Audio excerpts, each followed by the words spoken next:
Shalom de Alcho para os irmãos. Bom, irmãos, estou aqui para poder fazer mais um vídeo com respeito às 2.300 tardes e manhãs. Eu já lancei vários vídeos aí com respeito a esse tema. Inclusive, esses dias agora eu fiz até uma live com respeito a essa profecia. Porém, eu estou trazendo novamente, por quê? Porque é uma grande revelação que o Eterno entregou para nós nesses últimos dias. A revelação das 2.300 tardes e manhãs e a revelação das 70 semanas de Daniel. Então nós temos batido muito nessa tecla, nessa questão das 2.300 tardes e manhãs e na revelação das 70 semanas. Porque são duas profecias que se encaixam perfeitamente, mostrando que tudo indica que o arrebatamento vai acontecer agora dia 23 de abril de 2024. E Yahusha vai voltar em 2031. Então essas duas profecias apontam para isso. Aponta para o arrebatamento acontecer agora dia 23 de abril de 2024 e Yahusha voltar em 2031. Se você não assistiu os vídeos lá com respeito às 70 semanas, você que está me vendo pela primeira vez, assista lá que você vai ver que revelação tremenda que o Eterno nos deu agora nesses últimos dias com respeito às 70 semanas.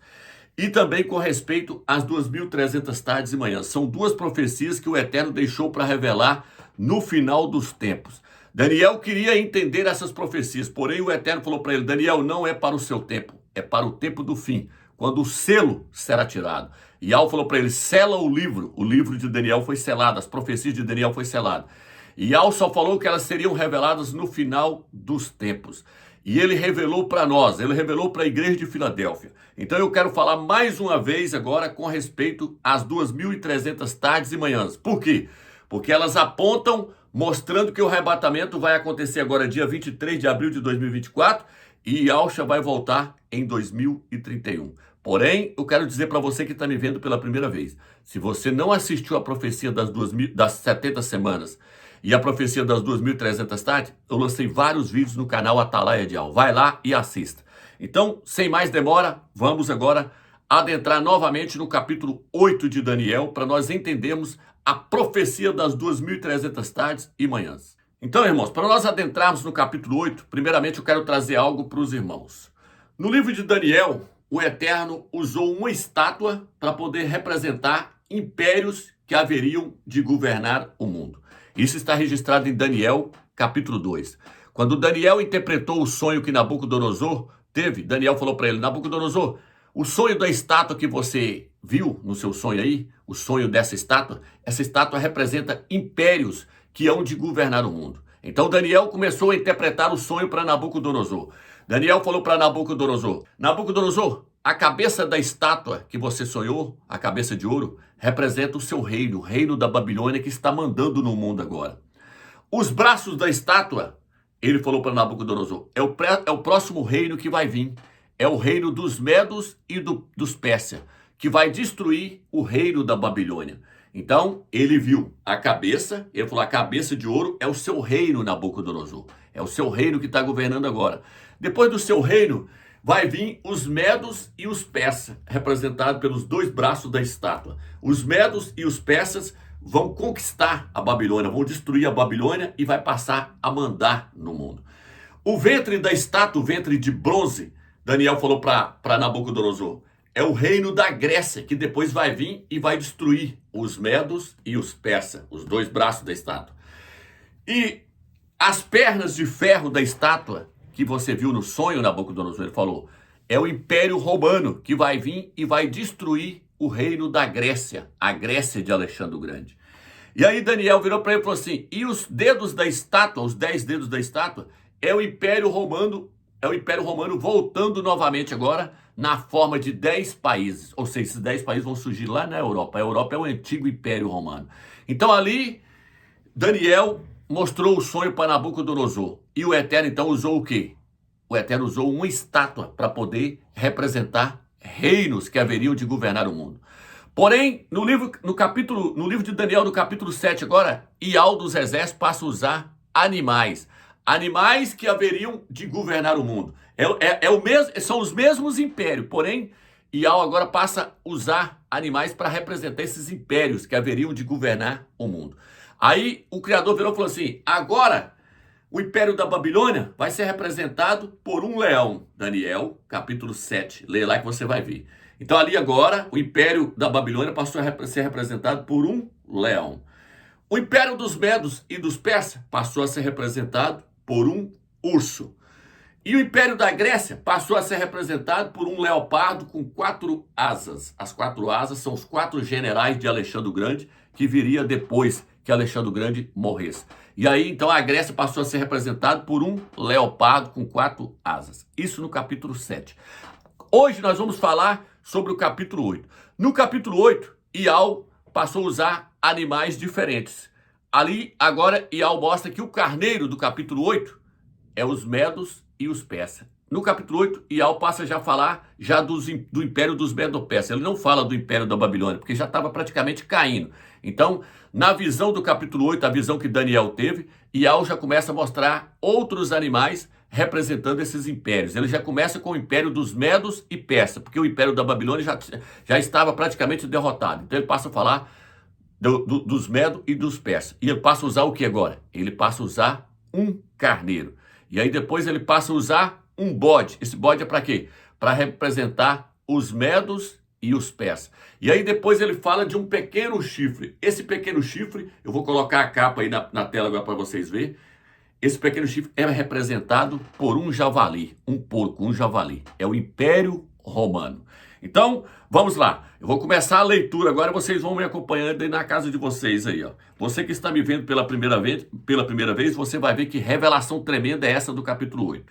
Em Daniel, capítulo 8, versículo 1 diz assim: Daniel falando: No terceiro ano do reinado do rei Baltazar, tive uma visão. Eu, Daniel, depois daquela que tivera anteriormente, eu contemplava a visão, e enquanto contemplava, encontrava-me em Suzã, a praça forte, situada na província de Elã.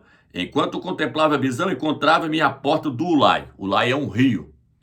Levantando os olhos para ver, deparei-me com um carneiro de pé diante da porta, com 2 chifres. Os 2 chifres eram altos, mas um era mais alto que o outro. E o mais alto foi o que apareceu por último. Ele está falando do império dos Medos e dos Persas. Esse carneiro aqui agora representa o império dos Medo e Persa. 2 chifres, Medo e Persa. No versículo 20 de Daniel capítulo 8, ele interpreta, falando que o carneiro é o império dos Medo e Persa. Olha o capítulo 20, o versículo 20. Ele diz assim, capítulo 8, versículo 20. O carneiro que viste com os seus 2 chifres são os reis dos Medos e da Pérsia. Tá entendendo? O próprio capítulo interpreta. Vamos continuar, vamos voltar lá atrás agora. Daniel, capítulo 8, versículo 4. Eu vi o carneiro dar chifrada para o oeste, para o norte e para o sul. Nenhum animal podia resistir-lhe, e ninguém conseguia livrar do seu poder. E ele fazia o que bem lhe aprazia, e tornou-se poderoso. Está falando que os Medos e os Persas se tornou poderoso. O reino dos Medos e Persas. Eu considerava com atenção quando vi um bode que vinha do ocidente e percorria a terra inteira, sem sequer tocá-la. E o bode tinha um chifre magnífico entre os olhos.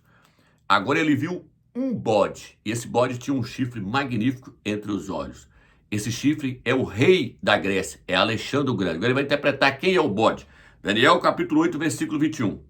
O bode peludo é o rei da Grécia, e o grande chifre que havia entre os olhos é o primeiro rei, é Alexandre o Grande. Por que eu estou falando do primeiro rei? Porque depois que Alexandre o Grande morreu, os seus 4 generais passaram a governar o reino da Grécia. Isso tudo está registrado no capítulo 8.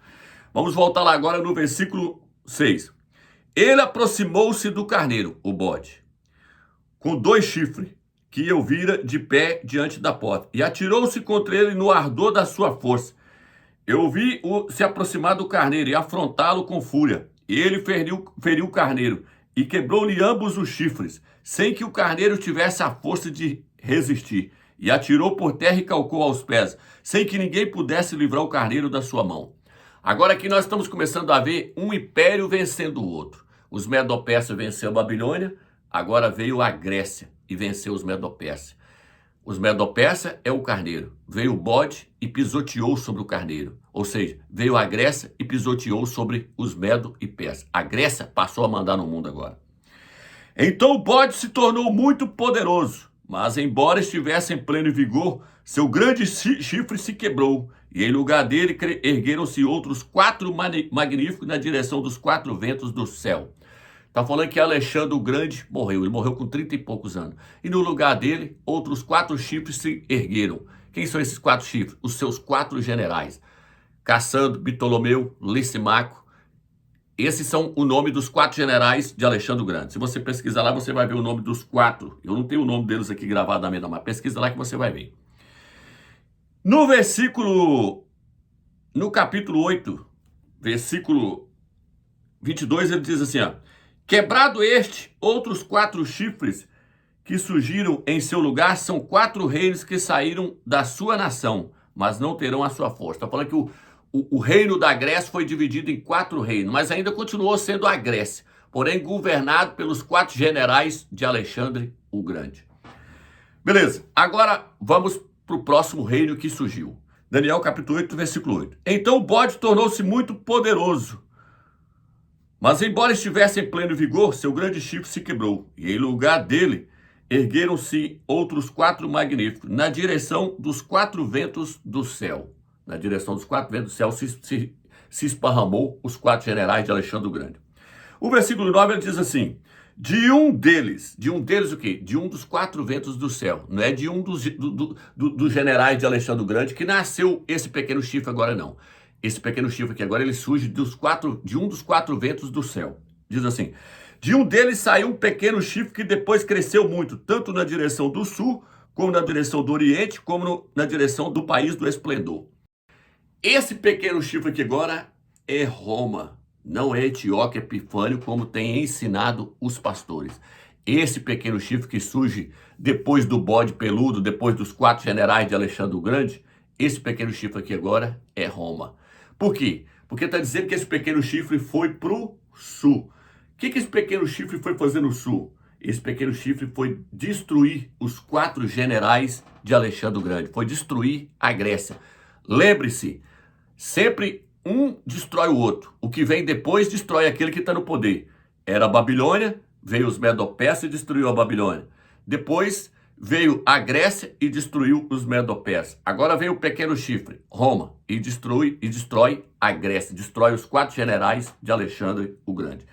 E aí diz que esse pequeno chifre então foi para o sul. Para o sul fazer o quê? Combater a Magna Grécia. Vou colocar o documento na tela para vocês verem que Roma foi para combater a Magna Grécia, que ela teria que vencer a Grécia para ela poder mandar no mundo inteiro. Então ela foi combater a Grécia. Aonde? No sul e no oriente. No sul e no oriente ela derrotou a Grécia. Depois que ela derrotou a Grécia, ela foi para onde? Ela foi para a Terra Gloriosa. Mas ela destruiu a Grécia em que ano? No ano 269 antes do Mashiach. Grava essa data aí agora, porque essa data vai mostrar que o arrebatamento vai acontecer em abril de 2024 e Yahushua vai voltar em 2031. Então eu vou ler o documento aqui, eu vou colocar o primeiro documento na tela e você vai acompanhar comigo aí. Está marcado de vermelho. Diz assim, ó: os romanos começam a perceber que estava chegando à cabeça de um grande império. Um dos sinais disso é considerado a emissão das primeiras moedas romanas em 269 antes do Mashiach. Após as guerras de Pirro, Roma praticamente garantiu a soberania na Itália. Agora o império procurava seus inimigos no exterior. Aqui está mostrando que o surgimento da primeira moeda no Império Romano demonstra o poderio de Roma chegando, um novo império chegando. Quando? Em 269. Foi quando foi emitido a primeira moeda romana, em 269. E aí Roma então agora tinha que conquistar os seus inimigos no exterior, fora de Roma, tá vendo? E fora da Grécia também.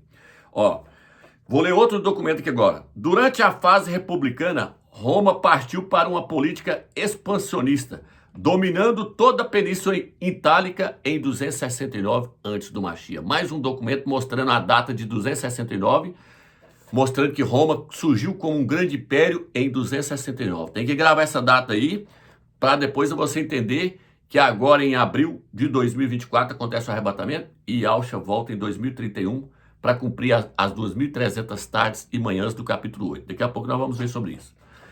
Mais um documento. 2 séculos e meio, de 509 a 269, foram necessários aos romanos para conquistarem a Península Itálica. Levou todo esse período então para Roma se tornar potência. Roma se tornou potência em 269, quando ela destruiu a Grécia. Então agora vamos dar continuidade. Então, como os irmãos viram aí, o Império Romano ele surgiu no ano 269 antes do Mashiach. Mas antes de eu continuar lendo, eu quero trazer uma explicação aqui para os irmãos que vai ser de um grande esclarecimento para os irmãos. Eu não expliquei isso em outras lives e em outros vídeos atrás. Veja bem, irmãos, esse Império Romano que surgiu em 269 antes do Mashiach, ele teria que ser governado por 7 imperadores. E ele também teria que ser governado por uma mulher. Essa mulher é a Igreja Católica Apostólica Romana. É por isso que em Apocalipse capítulo 17, o presbítero Yohanan, ele diz assim, ó, vi uma mulher montada em uma besta. A besta é o Império Romano. Ele diz, vi uma mulher montada numa besta com 7 cabeças e 10 chifres. Essas 7 cabeças teriam que governar este Império Romano. A mulher também teria que governar este Império Romano. E esses 10 chifres também teriam que governar esse Império Romano. As 7 cabeças são 7 imperadores que haveriam de governar o Império Romano. A mulher, a prostituta que está sentada sobre essa besta, sobre esse império, é a Igreja Católica Apostólica Romana. É ela que governa o Império Romano lá hoje, o Vaticano. Ele está em Roma. Então ele está sendo governado por uma mulher, por uma prostituta, a religião católica, a Igreja Católica. E os 10 chifres são 10 presidentes, 10 reis que vão surgir lá na Europa agora e vai destronar a mulher do seu poder, vai tirar ela do governo do Império Romano para poder entregar para o último imperador, que é o anticristo, o antimachia. Então, o Império Romano teria que ser governado por 7 imperadores, por uma mulher e por 10 presidentes, 10 reis. Por quê? Porque o Império Romano vai voltar agora na forma de 10 países lá na Europa. Então, veja bem, irmãos, na época do presbítero Yohanan, João, ele falou, 5 já morreram, 1 existe, o 6º existia. Aí ele virou e falou assim, o último imperador ainda não surgiu. Ele vai surgir no final dos tempos. Emmanuel Macron. Vou colocar na tela o documento aí mostrando aí que ele é o último imperador. Então, quando morreu o 5º imperador lá, ele falou, o 6º está existindo na minha época. Vespasiano era o nome do imperador que estava governando na época do presbítero Yohanan. Mandou ele para a ilha de Patmos. Então, quando Vespasiano morreu, dali para frente, os papas passou a governar o Império Romano. A mulher passou a governar o Império Romano. Só que agora, no final dos tempos, ela vai ser tirada do trono pelos 10 chifres, que está registrado em Apocalipse capítulo 17, para poder ser entregue para o último imperador, o 7º imperador. Então, o 7º imperador ainda falta chegar. Os 10 países vai tirar a mulher do poder, Roma vai ser destruído por uma bomba atômica. E aí vai ser entregue, o governo do Império Romano lá, vai ser entregue para o anticristo, para o antimachia, Emmanuel Macron. Então agora vamos continuar o texto agora. É importante os irmãos saberem disso. Por quê? Porque agora eu vou mostrar o estrago que os imperadores fez e que a mulher fez. A mulher que está governando o Império Romano hoje. Daniel capítulo 8, versículo 9 diz assim, de um deles saiu um pequeno chifre que depois foi para o sul, para o oriente, para a terra do esplendor. O 10. Ele ergueu-se até contra os exércitos do céu, derrubando por terra parte do exército e das estrelas, e calcando aos pés. Está dizendo aqui que o Império Romano, governado pelos imperadores, Calígula, Tibério, aqueles imperadores ali, fez o que agora? Levantou contra as estrelas dos céus. Romeus, quem são as estrelas dos céus? São os crentes, é a igreja do Mashiach. E aí fez o que contra essas estrelas? Calcou aos pés, jogou para os leões comer na arena. Vou colocar o vídeo agora para vocês verem.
Então agora os irmãos começam a ganhar mais revelação do capítulo. Tá vendo aí, irmãos? Então as estrelas dos céus é a igreja que foi perseguida pelos imperadores. No livro de Daniel, capítulo 12, ali diz que quem ensinar a muitos o caminho da verdade vai brilhar como estrelas dos céus. Só estou mostrando para os irmãos que as estrelas são os crentes. Representa cada crente que forma a igreja do Mashiach. A escritura diz assim que a descendência de Abraão seria como as estrelas dos céus e como a areia do mar. A areia do mar representa os judeus, os Yaldins, eles são descendentes de Abraão. E nós somos descendentes de Abraão pela fé. Abraão é o nosso pai na fé, então nós somos as estrelas dos céus. Ok, irmãos? E aí diz assim, o versículo 11.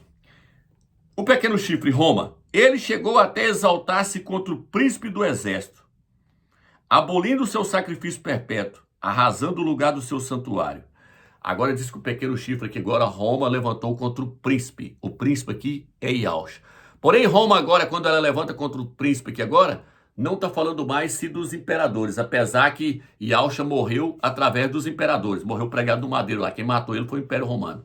E foi através dos imperadores. Mas aqui, quando o pequeno chifre levanta contra o príncipe do exército aqui agora, está se levantando contra o Mashiach. O Mashiach é o príncipe dos exércitos.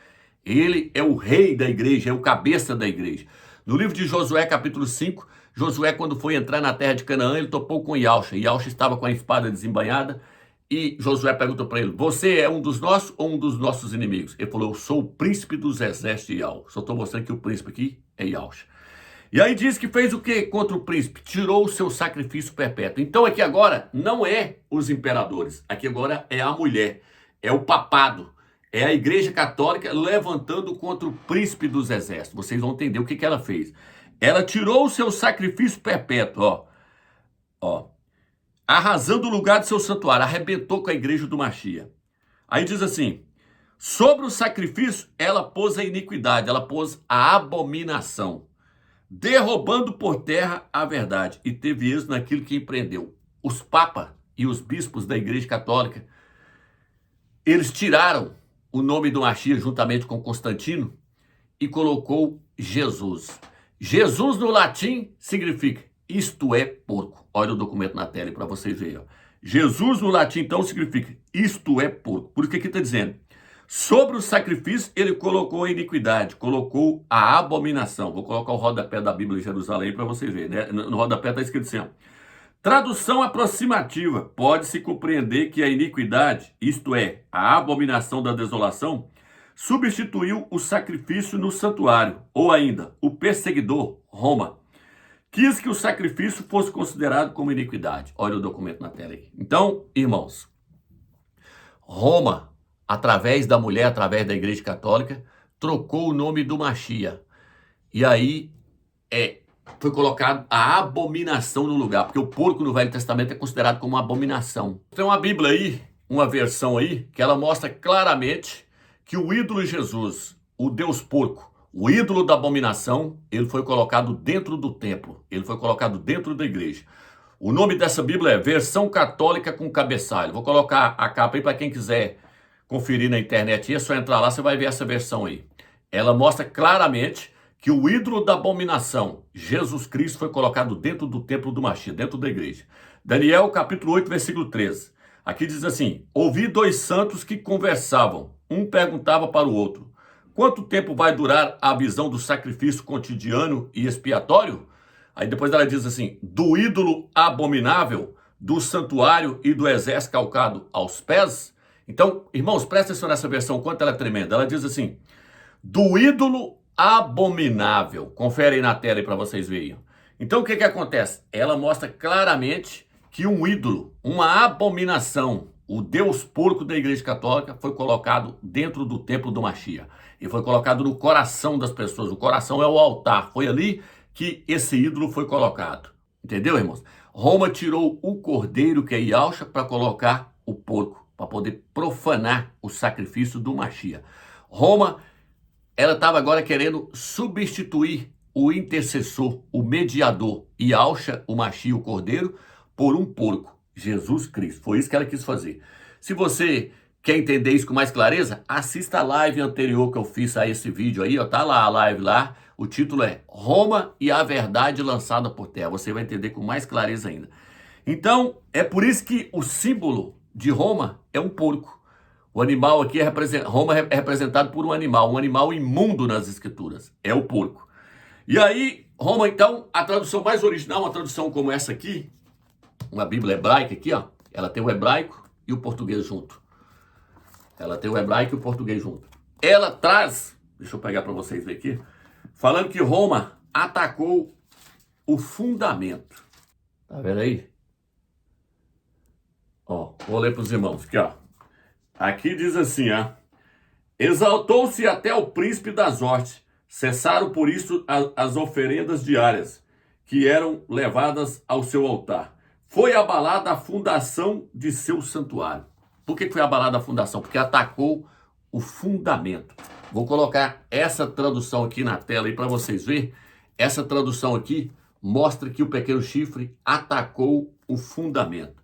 Vou colocar também documentos onde mostra que Roma atacou o fundamento do templo.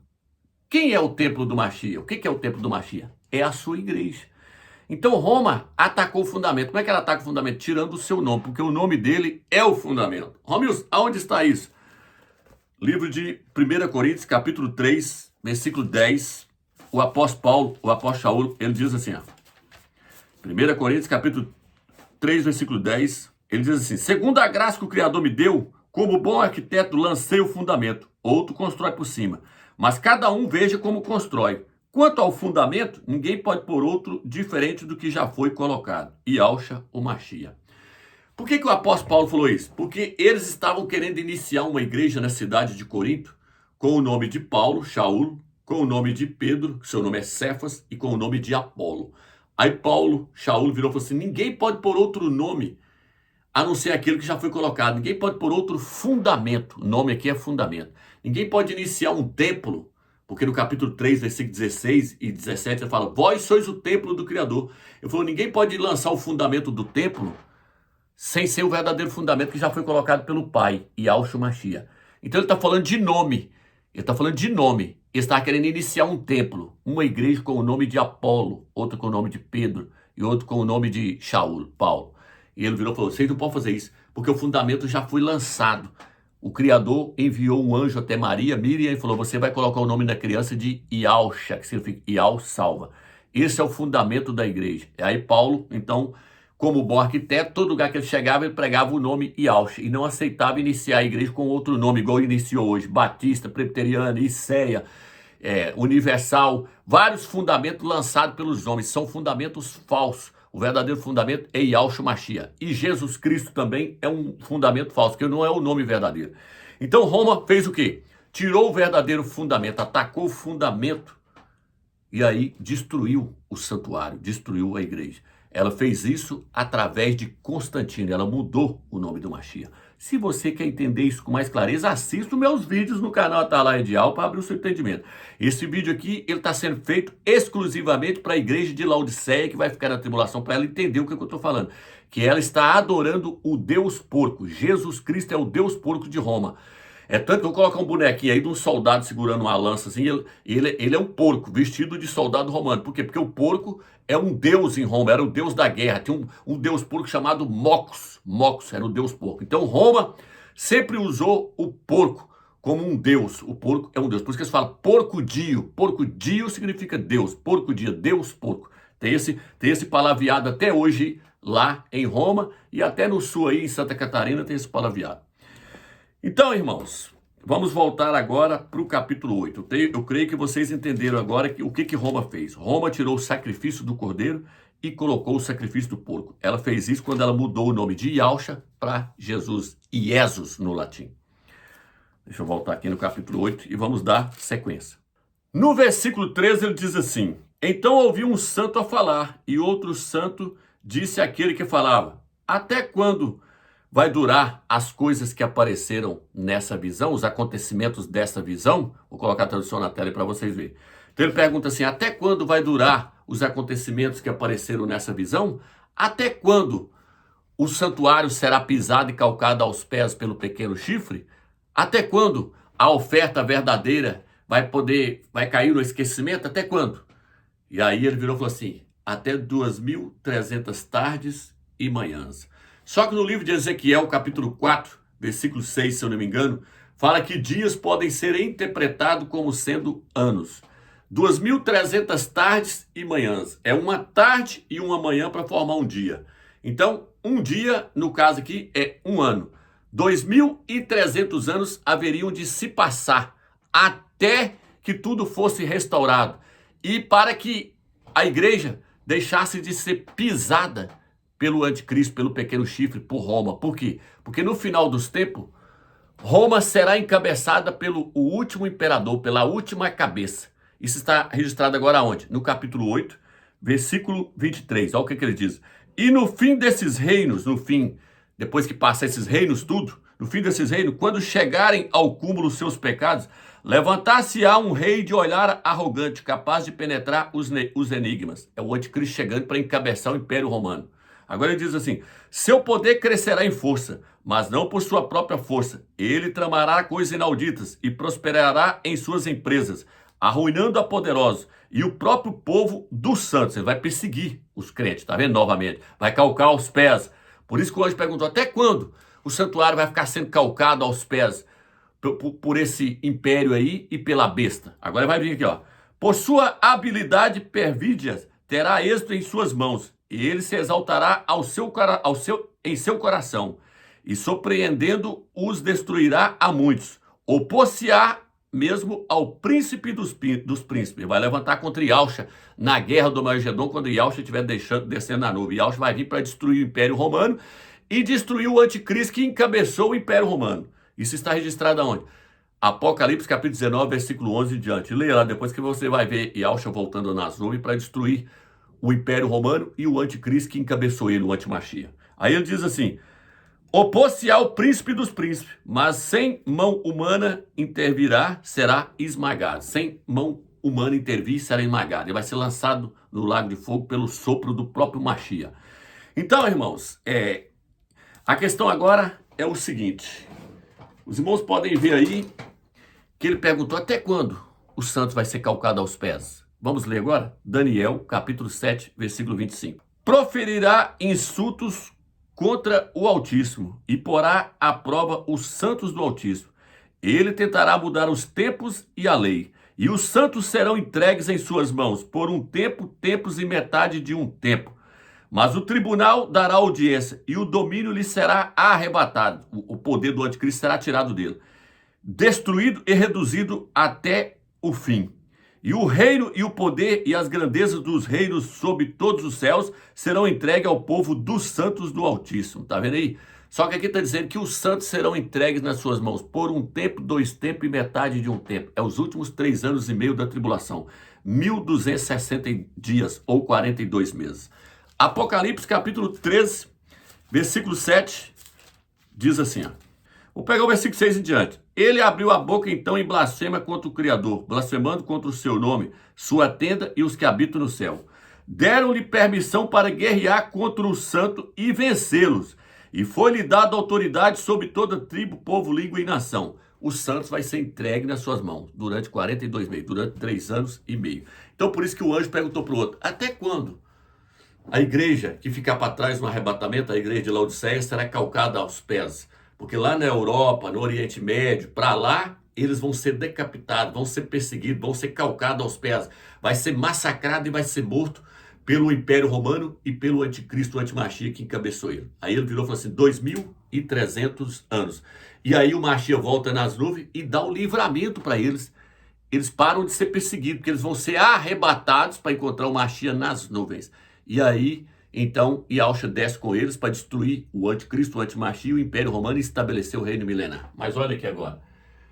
Então agora nós temos que voltar aqui, ó. 269 foi quando surgiu o pequeno chifre. Por isso que ele falou, até quando vai durar os acontecimentos dessa visão? O surgimento do pequeno chifre, as estrelas calcadas aos pés, o santuário vai voltar a ser purificado novamente, o porco vai sair de dentro da igreja, vai ser colocado Yahshua lá dentro, o cordeiro, e os crentes vão parar de ser perseguidos pelo anticristo. Até quando? 2.300 anos vai levar isso. Então, o pequeno chifre surgiu aqui, em 269.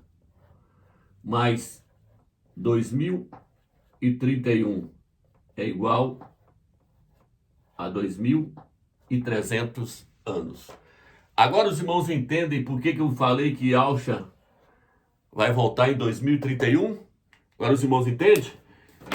Por causa desse documento aí, ó, mostrando a data do surgimento do pequeno chifre e por causa da revelação de toda a profecia que Yahweh deu para nós. Agora, por que eu estou falando que o arrebatamento vai acontecer agora? Tudo mostra que vai ser agora, por causa disso aqui, ó. Porque se esse documento aí está certo, então agora nós temos que somar 2031 menos 7 anos da tribulação. É igual a 2024. Porém, o calendário do Eterno, como eu mostrei na profecia das 70 semanas, ele tem o dia certo para ele começar. Ele começa no dia 15 de Nissan, no dia 15 de Abib. Foi o dia que o povo saiu lá do Egito. Não é no dia 1º de Nissan, não. O calendário do Eterno começou lá em Gênesis, quando o Eterno matou o cordeiro. Quando o Eterno sacrificou o cordeiro lá, e ali começou a contagem da redenção do calendário de Yahweh. O calendário de Yahweh é esse aqui, ó.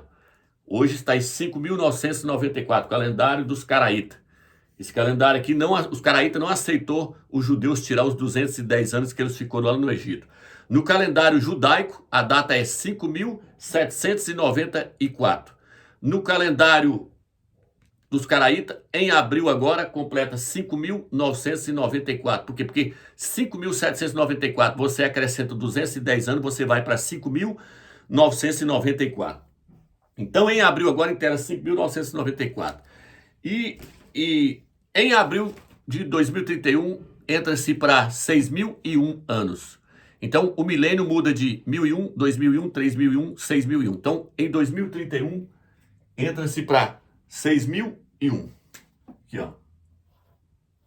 6.001. Aqui que Yahshua volta para poder reinar. Ele volta aqui. Em 2031, no calendário hebraico dos caraítas, 6.001. Agora, 2031 menos 7 é quanto? É 2024. 6.001 menos 7 é igual a 5.994. Então, o mês no calendário do Eterno começa no mês de Nissan. Isso está registrado em Êxodo, capítulo 12. Lá, o Eterno fala, esse será para vós o primeiro mês do ano. E o primeiro dia passou a ser o dia 15 de Nissan. Então, dia 15 de Nissan, agora esse ano, lá em Israel, vai ser do dia 22 a 23 de abril. Eu acredito que vai ser aqui, ó, dia 23 de abril, que vai ocorrer o arrebatamento para cumprir Daniel, capítulo 9 da 70ª semana e Daniel, capítulo 8 das 2.300 tardes. Ok, irmãos? Shalom de Auschwitz para todos os irmãos. Vamos ficar em oração e jejum, porque tudo indica que vai ser agora, irmãos. A Rússia já está colocando seu exército na fronteira de Israel. Nós falamos em vários vídeos que Israel ia ficar sozinho na guerra, Estados Unidos e os países tudo ia abandonar ele. Se você não assistiu o vídeo, assista lá onde eu falo sobre a guerra de Gog. Então a Rússia está colocando seu exército ali ó, na fronteira da Síria ali para poder bater de frente com Israel. A Rússia vai vir com a Turquia, o Irã, todos os países contra Israel. No dia 23 de abril, Nibiru, o astro vai passar, vai lançar pedras sobre a Rússia será destruída.